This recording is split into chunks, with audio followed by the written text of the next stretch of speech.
Hello, my dear friends. How are you? I hope you all are fine. Welcome to my channel, Law Scholars and Legal Issues.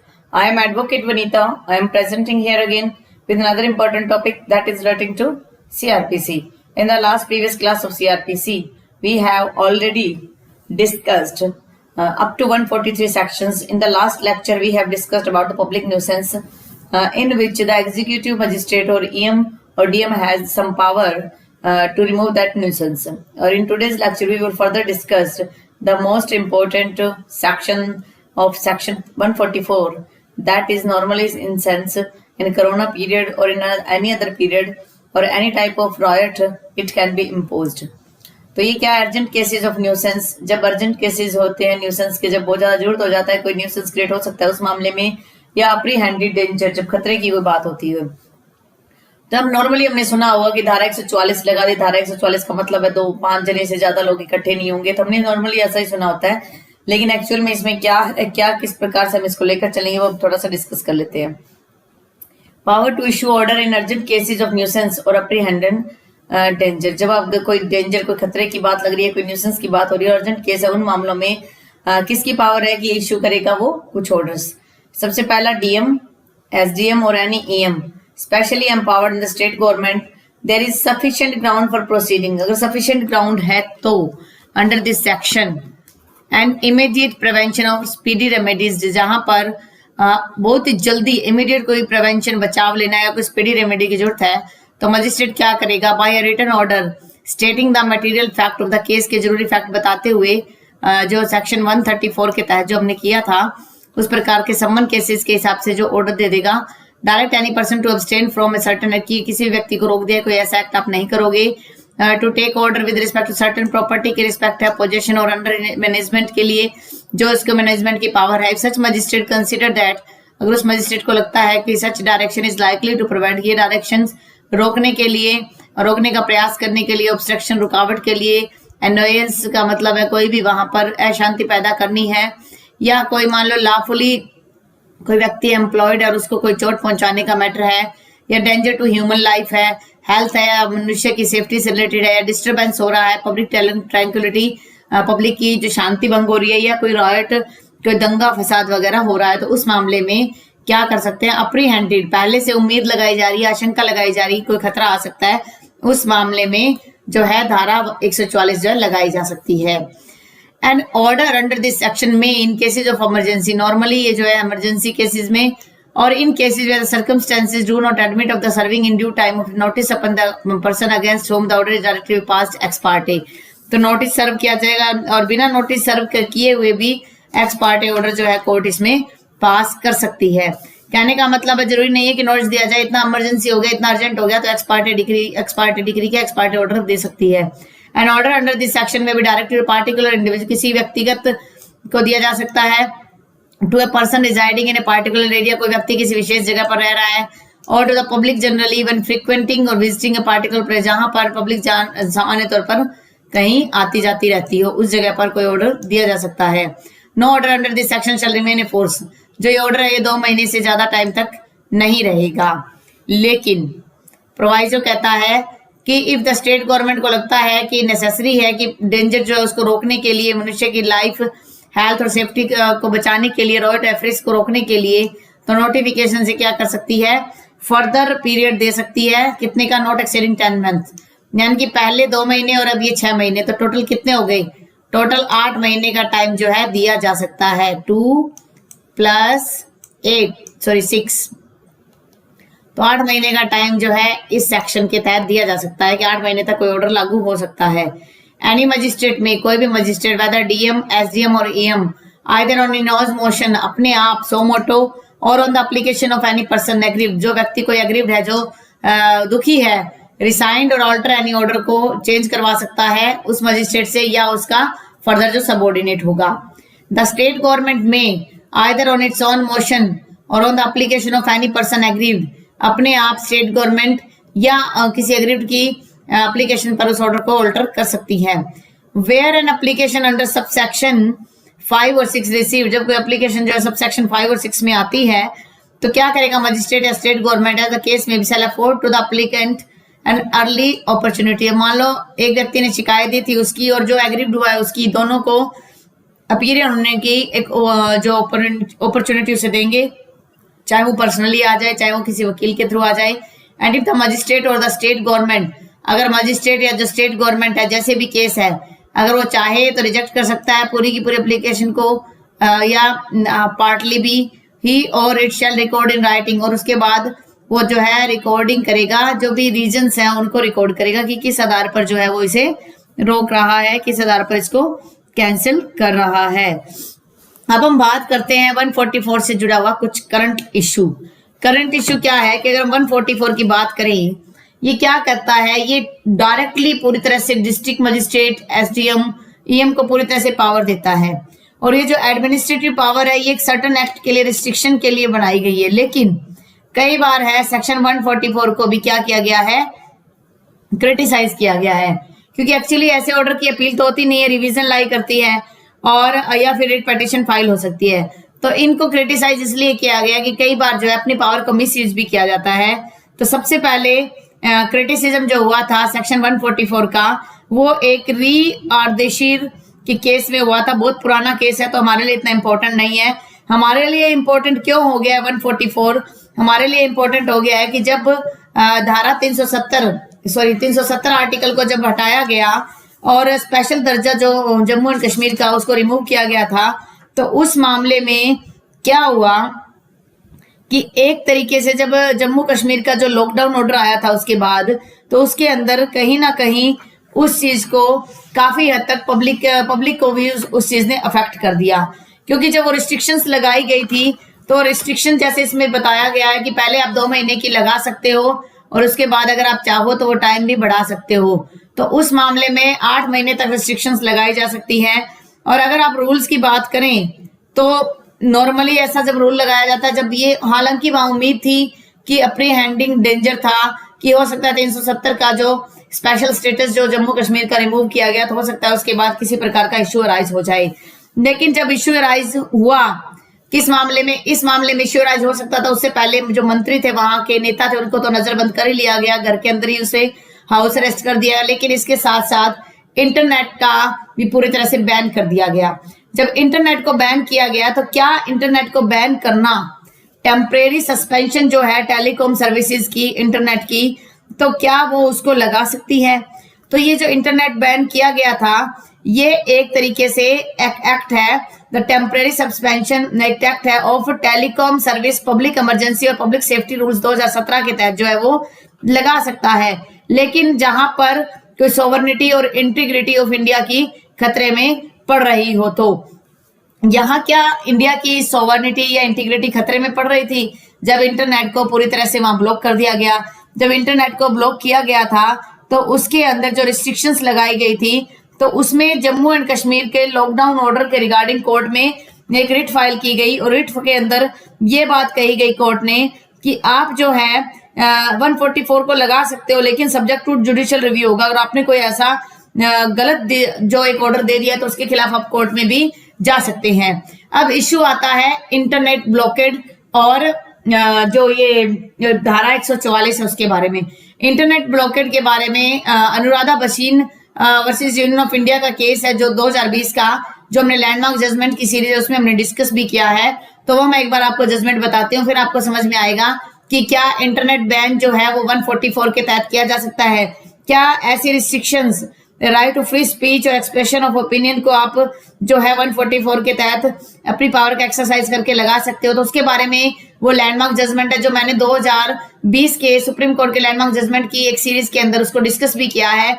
उस judgement को मैं यहाँ भी आपके साथ discuss करना चाहूंगी क्योंकि वो जजमेंट इंटरनेट ब्लॉकेड के हिसाब से काफी इंपॉर्टेंट है। ये वो जजमेंट है कश्मीर लॉकडाउन के regarding, suspension on internet should not be for indefinite period. जैसे धारा 144 लगाई गई वो इनडेफिनेट पीरियड के लिए एक तरीके से लगा दी गई, पहले 2 महीने फिर उसको आगे एक्सटेंड कर दिया गया। तो क्या जो सस्पेंशन है इंटरनेट का वो एक इनडेफिनेट फिक्स पीरियड नहीं है जिसका क्या उस टाइम तक के लिए लगा सकते हैं। And must follow proportionality test, क्या प्रोपोर्शनैलिटी टेस्ट को जो है फॉलो किया जाना चाहिए। अब आप सोचोगे कि ये प्रोपोर्शनैलिटी टेस्ट क्या होता है, देखिए, जब भी आप धारा 144 लगाओगे और जो ये जेके जम्मू एंड कश्मीर का जो लॉकडाउन ऑर्डर आया था, इसमें प्रोपोर्शनलिटी टेस्ट की बात की गई थी। प्रोपोर्शनलिटी टेस्ट का मतलब है कि आप प्रोपोर्शन देखिए कि आप जो रिस्ट्रिक्शंस लगा रहे हो, क्या उस रिस्ट्रिक्शन से जो बैलेंस ऑफ राइट हो रहा है, क्या उस रिस्ट्रिक्शन से बैलेंस ऑफ कन्वीनियंस को आप लेके आ रहे हो। मान लीजिए आपने इंटरनेट ब्लॉकेट का रिस्ट्रिक्शन लगा दिया, उस इंटरनेट ब्लॉकेट की वजह से जो वहां पर ट्रेड हो रहा था, जो बच्चों की स्टडी हो रही थी, कुछ अदर बिजनेस हो रहा था, तो वो सारा का सारा वहां रुक गया। तो क्या एक ऐसा जो धारा 144 आपने लगाई है, क्या वो प्रोपोर्शनैलिटी को लेके आती है। सेकंड चीज इस केस में, हालांकि क्रक्स तो मैंने 2-4 लाइनों का ही लिखा, लेकिन मैं आपको बता रही हूं इसके अंदर और क्या क्या था। इस अनुराधा भसीन के इस केस के अंदर आगे क्या हुआ कि इसके अंदर एक पॉइंट और निकल के आया कि जब भी आप कोई भी ऑर्डर देते हो तो क्या आपने उस ऑर्डर को पब्लिश किया, कि जो भी ऑर्डर अंडर सेक्शन 144 सीआरपीसी में थे, क्या उन ऑर्डर को पब्लिश किया जाना चाहिए। तो ये कोर्ट ने क्लियर कर दिया कि जो 144 सीआरपीसी के तहत जो ऑर्डर दिए जाते हैं उनको पब्लिकेशन भी होना चाहिए कि ये जो ऑर्डर है इस टाइम पर, इस टाइम से इस टाइम तक लागू रहेगा, और जो कॉम्पिटिटिव अथॉरिटी है वो उस ऑर्डर को फॉलो करवाने में हेल्प करेगी। अगर किसी प्रकार का पब्लिकेशन ऑफ ऑर्डर ना होगा तो सब्जेक्ट टू जुडिशियल रिव्यू हो जाएगा। Subject to judicial review section 144 वैसे ही है। तो इसमें आगे एक पॉइंट और डिस्कस किया गया। इसमें मेन क्या पॉइंट डिस्कस किए गए वो मैं आपको यहाँ लिखवा देती हूँ। पॉइंट डिस्कस्ड, जो पॉइंट डिस्कस किए गए, पॉइंट डिस्कस्ड, पहला पॉइंट डिस्कस किया गया, रिस्ट्रिक्शन भी, जो भी रिस्ट्रिक्शंस आप लगाओगे वो restriction must be based on the concept of proportionality, concept of proportionality. Proportionality का मतलब है समानता के कंसेप्ट पर आधारित होना चाहिए। समानता का मतलब कि बैलेंस ऑफ राइट देखिए कि अगर आप इंटरनेट बैन कर रहे हो तो उसमें कितने लोगों का राइट हनन हो रहा है, कितना का वायलेशन हो रहा है। 144 लगाते हो, जो 144 ये एक्चुअली अकेला इंटरनेट बैन की बात नहीं है। ये जो बात हो रहा है, ये जो पॉइंट डिस्कस किए गए थे, ये relating to section, relating to section 144 से रिलेटेड थे। ये जो पॉइंट्स थे सेक्शन 144 से रिलेटेड पॉइंट्स थे जो कोर्ट में डिस्कस किए गए थे। उसके बाद इसमें सेकंड पॉइंट डिस्कस किया गया कि जो भी ऑर्डर आपने दिया है 144 के तहत, क्या आपने उन ऑर्डर को पब्लिश किया था।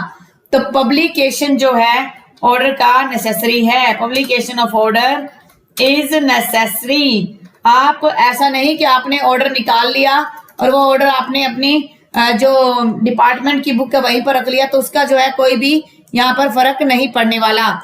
जब तक आप उसको पब्लिश नहीं करोगे तो उस ऑर्डर को निल ही समझा जाएगा। तो ये नेसेसरी की बात भी यहाँ पर की गई थी कि public order must be necessary होना चाहिए कि publication of order. Third point इसमें डिस्कस किया गया कि जो भी आप ऑर्डर देते हो 144 के तहत सब्जेक्ट टू जुडिशियल रिव्यू होगा, सब्जेक्ट टू जुडिशियल रिव्यू। ये अनुराधा भसीन के केस में ये बात निकल के आई थी। और फोर्थ पॉइंट इसमें होगा कि अगर आपने जो ऑर्डर दिया है उसका एक और पॉइंट इसमें डिस्कस किया गया कि जो ऑर्डर आप दोगे वो apprehension order in cases of apprehension of danger होना चाहिए। Apprehension of danger, apprehension of danger. ऐसा नहीं कि खतरे की कोई बात नहीं और आपने अपनी पावर का मिसयूज करते हुए ऑर्डर निकाल दिए, तो ऐसा नहीं होना चाहिए। फिर है आप जो है सप्रेस नहीं करोगे। जब अगर आपने ऑर्डर निकाल दिया 144 का तो no suppression of speech and expression.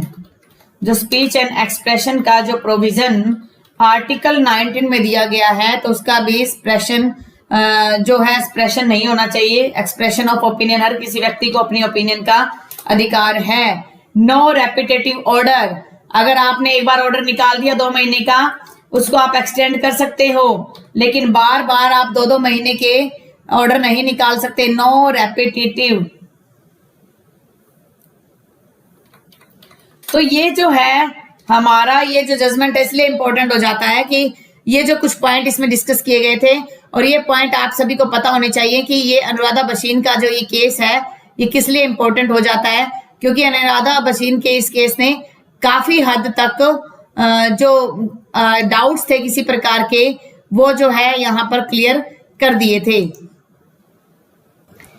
तो ये वो पॉइंट्स है जिनको आप माइंड में रखिएगा जब भी आप 144 की बात करते हो। और अनुराधा भसीन का केस इस बार एग्जाम में आ सकता है, हो सकता है 144 के तहत इंटरनेट ब्लॉकेट का मैटर भी निकल के आए कि क्या जो है जो रिस्ट्रिक्शंस लगाई जाएंगी 144 के तहत क्या वो इन पॉइंट्स को का हनन करके इनका वायलेशन करके करी जाएंगी। जैसे रिस्ट्रिक्शंस है वो प्रोपोर्शनलिटी के बेस पे होनी चाहिए, वायलेशन नहीं होना चाहिए किसी के फंडामेंटल राइट का, पब्लिकेशन ऑफ ऑर्डर है वो नेसेसरी होना चाहिए, सब्जेक्ट टू जुडिशियल रिव्यू कि जो भी ऑर्डर निकाले जाएंगे सब्जेक्ट टू जुडिशियल रिव्यू होगा, order in cases of apprehension of danger, ये जो ऑर्डर है अगर मान लो अप्रीहेंशन ऑफ डेंजर है तभी ये ऑर्डर पास किए जाएंगे। और स्पीच और एक्सप्रेशन ऑफ ओपिनियन का किसी प्रकार का सप्रेशन नहीं होना चाहिए। नो रेपिटेटिव ऑर्डर, बार बार 2 महीने के बार बार आप रेपिटेटिव ऑर्डर जो है वो नहीं लेके आएंगे। अगर आप रेपिटेटिव ऑर्डर लाएंगे तो वो क्या होगा, वो एक तरीके से अब्यूज ऑफ पावर होगा। तो अब हम थोड़ा सा देख लेते हैं अनुराधा भसीन का इस केस को भी देख लेते हैं, इसमें क्या फाइनल करक्स निकल के आया। इस केस में कोर्ट ने हेल्ड किया कि freedom of speech and expression, एक तो स्पीच और एक्सप्रेशन है, और freedom to carry on any trade business और ऑक्यूपेशन, ये क्या है, अगर इंटरनेट के थ्रू जो है आप उसको एंजॉय कर रहे हो, मान लो ऑनलाइन बिजनेस कर रहे हो तो कॉन्स्टिट्यूशनल प्रोटेक्शन दी गई है 19(1) में। और suspension of the internet should only be reasonable duration, suspension of internet है वो 1 दिन के लिए लगा दिया, 2 दिन के लिए लगा दिया, हफ्ते तक लगा दिया, जो रीजनेबल होना चाहिए। और पीरियडिक रिव्यू, बार बार उसके पीरियड पर कुछ कुछ टाइम पर उसका रिव्यू भी होना चाहिए, क्या जो डिसीजन दिया गया है वो सही दिया गया है या ऑर्डर जो निकाला गया वो सही निकाला गया है। Sorry, prohibitory order under section 144 CrPC can not be imposed. आप प्रोहिबिटरी ऑर्डर अगर निकालते हो तो वो ऐसा इम्पोज नहीं होना चाहिए कि कोई लेजिटिमेट एक्सप्रेशन ऑफ ओपिनियन है उसको भी आप कहीं ना कहीं डैमेज कर रहे हो, तो आप इस प्रकार का डैमेज भी नहीं कर सकते। तो ये अनुराधा भसीन का ये जजमेंट इंपॉर्टेंट है। अगर ये आपने ये जजमेंट मैंने अभी सीआरपीसी के संदर्भ में करवाया है, लेकिन मैंने ये जो जजमेंट है आज कल के लेक्चर में मैंने अपलोड किया हुआ है सुप्रीम कोर्ट के 2020 के कुछ एक लैंडमार्क जजमेंट है जिनके मैंने 3 लेक्चर में अपलोड किया, तो वो भी आप एक बार जरूर देख लीजिएगा क्योंकि वो भी आपके लिए काफी हेल्पफुल हो सकते हैं सेक्शन 144 के साथ साथ और इंटरनेट ब्लॉकेट के साथ साथ कि क्या इंटरनेट ब्लॉकेट किया जा सकता है तो किस पॉइंट पर किया जा सकता है, अनुराधा भसीन के केस में क्या निकल के आया था, JNK का जो लॉकडाउन हुआ उसमें क्या क्या कंसिक्वेंसेस निकल के आए, तो वो सारा का सारा जो है आप इसके थ्रू अच्छे से डिस्कस कर सकते हैं। और इसके अलावा अगर आपको जजमेंट्स के रिगार्डिंग अगर ये आपको कॉपी चाहिए तो आप जो है टेलीग्राम चैनल पर law scholars and legal issues type करेंगे तो आपको जो है एक चैनल का लिंक दिखेगा, उस पर आप क्लिक कीजिए, टेलीग्राम को ज्वाइन कर लीजिए और इसकी PDF आपको वहां अच्छे से मिल जाएगी। तो ये तो है हमारा 144 सेक्शन। अब हम बात करते हैं 144A की, power to prohibit carrying arms in processing और मास ड्रिल और मास ट्रेनिंग विद आर्म्स, कि जैसे आपने देखा है कि पाकिस्तान के कई ऐसे कैंप्स है जहां पर बच्चों को आर्मी जो आर्म्स है जो हथियारों के साथ उनको ट्रेनिंग दी जाती है कि वो हथियारों के साथ आप एक तरीके से आतंकवादी हमलों के लिए उन्हें तैयार करते हैं। तो इस प्रकार का अगर कोई एक्सरसाइज कर रहा है, एक्टिविटी कर रहा है तो उसके रिगार्डिंग जो है DM और जहां पर भी नेसेसरी है पब्लिक पीस के रिगार्डिंग तो ऑर्डर दे सकता है। तो ये सेक्शन जो है ऐड तो किया गया है 144A जो है 2005 के एक्ट से ऐड तो किया गया है, डेट जो है अभी तक नोटिफाइड इसको नहीं किया गया, अभी तक ये लागू नहीं हुआ है, लेकिन फिर भी एक बार इसमें देख लेते हैं मोटा मोटा क्या कुछ है। तो जो हमें जब कभी लागू हो तो आपके हो तब, और अगर लागू नहीं भी होता तब आपके माइंड में होना चाहिए कि 144A जो है वो हमारे CRPC में इंक्लूड है, अभी तक उसको नोटिफाई नहीं किया गया। इसमें क्या है, डिस्ट्रिक्ट मजिस्ट्रेट जब भी उसे लगता है तो क्या कर सकता है, जहां पर पब्लिक पीस और पब्लिक सेफ्टी के साथ कुछ प्रॉब्लम हो रही है, शांति भंग हो रही है, और कोई ऐसी मास ड्रिल या मास ट्रेनिंग आर्म्स के साथ करवा रहा है, हथियारों के साथ कोई कर रहा है, तो उसके रिगार्डिंग जो ऑर्डर दे सकती है। पब्लिक नोटिस जो है इशू होना चाहिए, और किसी पार्टी ऑर्गेनाइजेशन से बिलोंगिंग है तो पर्टिकुलर व्यक्ति के अगेंस्ट भी हो सकता है। No public notice issued and order under section remain force, ये जो ऑर्डर है ये 3 महीने से ज्यादा टाइम तक नहीं होगा। फिर स्टेट गवर्नमेंट अगर चाहे तो इसे जो है एक्सटेंड कर सकती है 6 मंथ फर्दर। और इसमें क्या है कि state government subject to the control and direction general और स्पेशल ऑर्डर से किसी DM को भी पावर दे सकती है। आर्म्स का यहाँ मतलब वही होगा जो सेक्शन 153 कैपिटल AA IPC में जो दिया गया है, तो यानी कि इसके अंदर टाइम पीरियड कितना है, जो 144 है उसमें 2 मंथ का था, इसमें क्या है पहले 3 मंथ का टाइम होगा, उसके बाद अगर चाहे तो उसे 6 मंथ का एक्सटेंड और दिया जा सकता है। ये है 144A। 144 और 144A जो है दोनों कंसेप्ट इस चीज से रिलेटेड है, किसी प्रकार की समाज में अशांति पैदा ना हो, कोई शांति भंग ना करे और कोई भी दंगा फसाद ना करे, उन सब के मामले में 144 लगता है। लेकिन 144A की जब बात आएगी तो कैरिंग आर्म्स इन प्रोसेशन, कोई जुलूस में हथियार लेके जाना और इकट्ठे किन्हीं को ट्रेनिंग दिलवाना किसी आर्म्स की, तो वो जो है उस मामले में डीएम के पास पावर दी गई है। इसमें क्या है, पावर है डीएम के पास, इसमें ऐसा नहीं कि एसडीएम वगैरह को कोई पावर दी गई है। तो इस प्रकार से इन दोनों को आप समझ सकते हो। ये जो था हमारे अप्रीहेंडिंग ऑफ अरेस्ट, सॉरी अप्रीहेंडिंग डेंजर के बारे में है, अर्जेंट केसेस ऑफ न्यूसेंस की बात हो रही है। तो आई होप आपको ये दोनों जो सेक्शन अच्छे से समझ आ गए होंगे। फिर भी आपको इसमें किसी प्रकार का डाउट रहता है तो आप मुझे कमेंट कर दीजिए, और जैसे मुझे टाइम मिलेगा आपके कमेंट का मैं आंसर जरूर दूंगी। कोरोना के इस पीरियड में आप अपना, अपने फैमिली मेंबर्स का, अपने नेबरहुड का ध्यान रखिए। Stay home, stay safe, stay healthy. Thank you for watching. Have a nice day.